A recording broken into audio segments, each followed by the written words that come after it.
It was a necessary year. We had to make some tough decisions, and I do like the work ethic that we have in place. I'm excited about some of the moves that we have made and the direction of this franchise. But I'm not happy with being 4-12, but I'm very, very proud of where we're going. I was pounding the table with Gunther. We were banging it together. Burfict has something to prove. He didn't play his best football last year. Burfict has been fine. Burfict has had issues, and that's what people talk about when they talk about Burfict.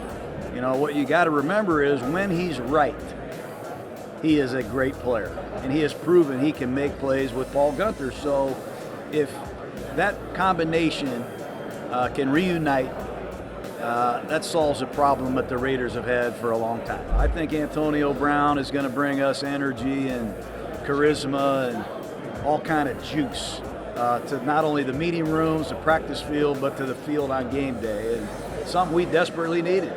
Trent Brown is going to bring us credibility at a position that we need to be credible at, and he can play right tackle, left tackle, and I think LaMarcus Joyner is everything that you're looking for. So we got to continue to add the pieces, but a lot of our guys have a lot to prove, so do I. Well, it means a lot. This guy's caught 100 passes or more, I think 6 years in a row. He plays his best football in big games. Last time I was in Oakland, we had Jerry Rice and Tim Brown on the same team. It was a lot of fun.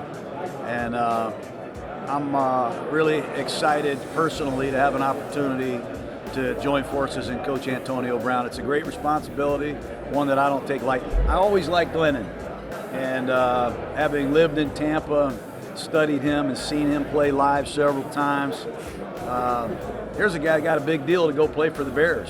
And just a couple months later, they draft Trubisky. And then he goes to Arizona to compete with Sam Bradford, and a couple months later, they trade up for Rosen. So he's had some bad luck.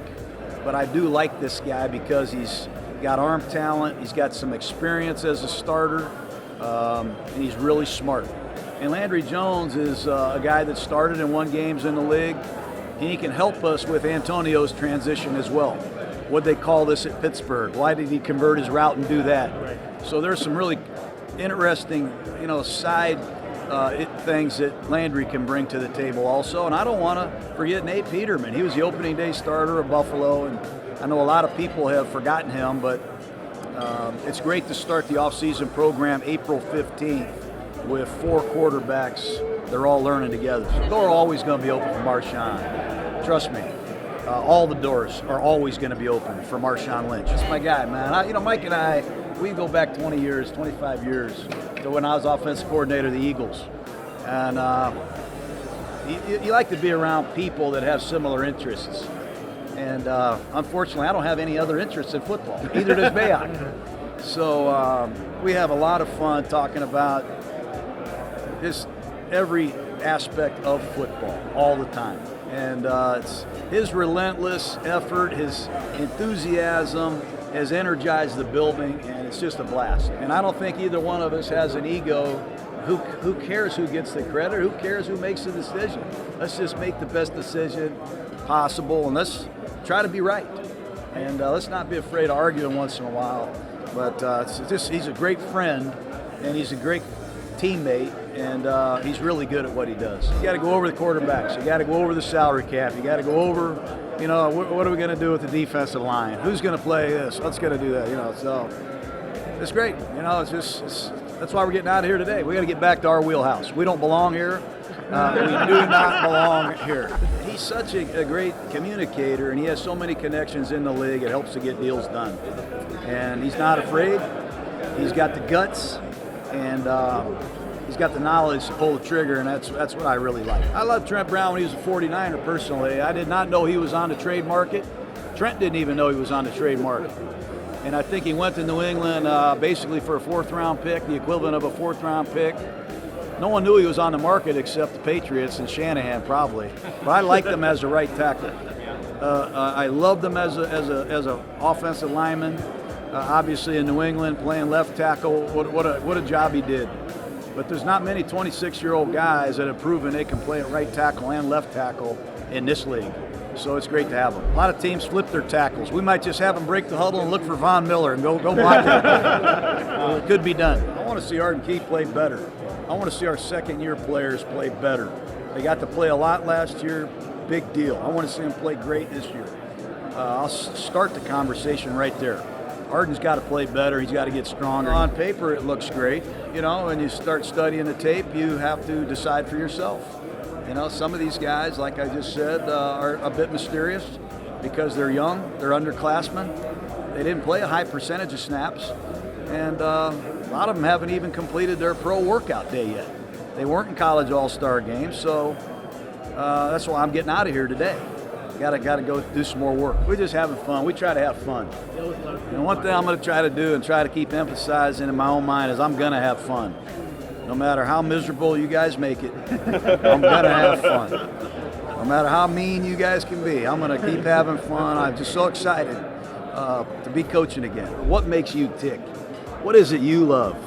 Off the field, on the field. What do you love about football? What do you love about life? Do you have any passion in your body at all? Where is it? What's the meter say towards football? And you got to study that. You got to find out. So I like to ask their teammates, their coaches, the trainer, the strength coach, their professors, you know, how much does this guy really like it? And really what I like to do, Susie, is I like to look at that team play when they're behind. Like I love watching Rashawn Gary against Ohio State in the second half when they're way behind. That's when you can find out how much you love it. And I like to see him play against the toughest opponent. You know, see if it brings out the best in him. You know, obviously getting Conley healthy and playing to his potential is priority number one. You know, we got to see it 16 weeks now from Gary on. He flickered at some really good things last year. Didn't finish healthy, which is a concern. Worley started really good, got hurt. We need 16 outings from him. Lawson can play nickel, he can play outside.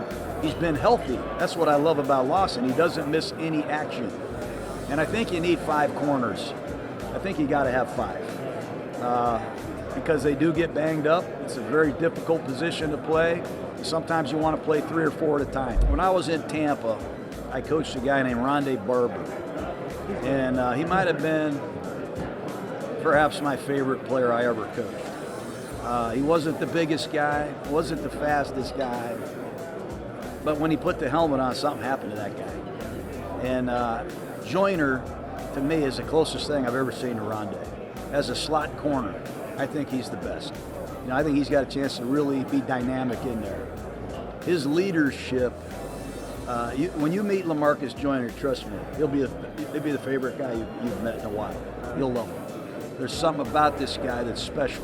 Well, we lost a really good player. That guy was a good player, man. And it's sickening to think that we lost that guy. That's one of the things I don't like about free agency. You can't keep all the guys you want. That's a lot of production to replace.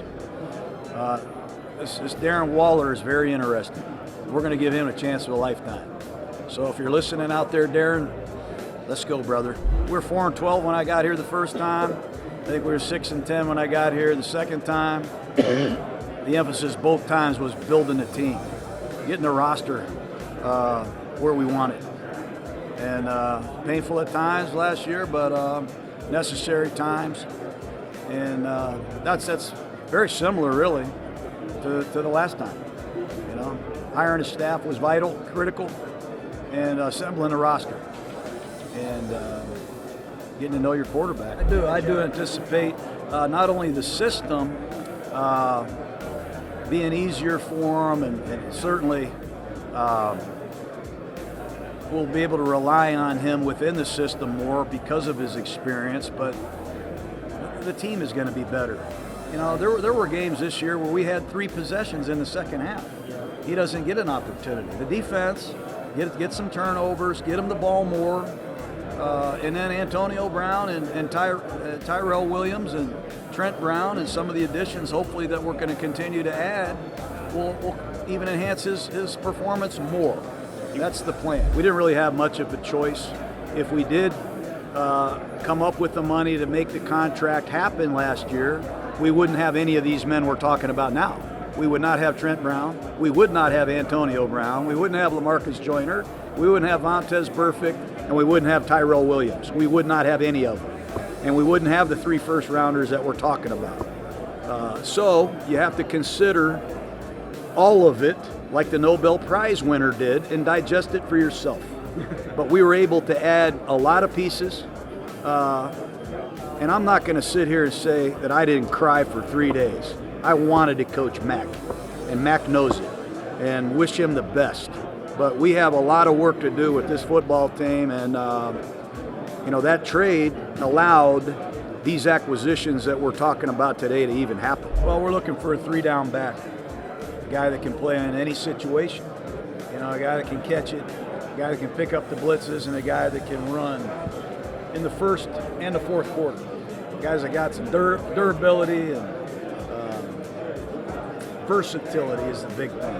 And it's not their fault. It's great offenses they come from. But the role is going to change when they have to start protecting $20 million quarterbacks around the league. Because they're blitzing. They're coming every week with different looks. And you got to know who to block, you got to know how to block, and you got to want to block.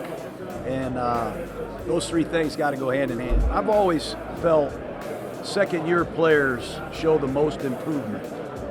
And I'm counting on that happening with Hurst. I think he's a legitimate 3 technique. I think he's potentially got a chance to be an every down good one. And he's got to prove it. We're wide open to moving up. We are wide open to moving back. We're wide open to just sitting there and taking a guy that falls to us.